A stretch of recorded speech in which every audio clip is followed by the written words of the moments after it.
ni kisa cha Nabii Musa na Firaun. Firaun alifanya kibri katika ardhi, akadai kwamba yeye ni Mungu. Anawaambia watu, ma alimtu lakum min ilahin ghairi, mimi sijui kama kuna Mungu mwingine asiyekuwa mimi. Jamani, ana rabbukumul a'la, mimi ndo Mola wenu nilokuwa juu. Lakini baada ya kuona miujiza ya Nabii Musa mbalimbali, Nabii Musa akamwambia Firaun, naomba unipatie watu wangu hawa niondoke nao. Firaun ashaogopa hapo, mambo mengi alikuwa ameshaogopa. Akamwambia, nimekupa ruhusa, ondoka na watu wako. Nabii Musa kaondoka, wanatoka Egypt, Masr, wanakwenda Palestina. Walipofika kwenye ufuo wa bahari, kabla hawajafika, Firaun huku nyuma, majeshi yake, mawaziri wake, halmashauri yake wanamwambia Firaun, umefanya makosa makubwa sana. Vipi unamwacha Musa na watu wake wanakwenda huru? Hawa si watu wa kuachwa, hawa ni watu wa kuuawa hawa.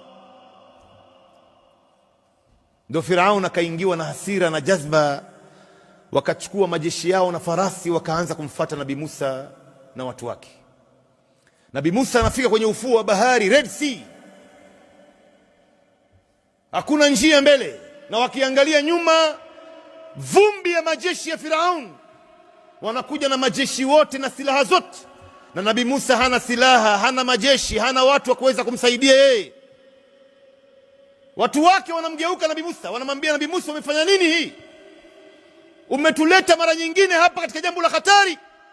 Wanamwambia Nabii Musa, inna la mudrakun, tumepatikana sisi, tumekwisha maana yake. Nabii Musa alayhi salam anawaambia watu wake, kalla inna ma'iya rabbi sayahdin,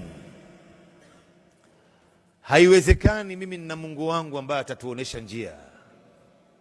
Mimi nina Mungu wangu.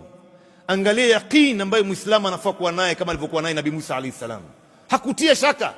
Si wewe leo unaomba dua unatia shaka, sijui dua itakubaliwa, nimeshaomba siku nyingi.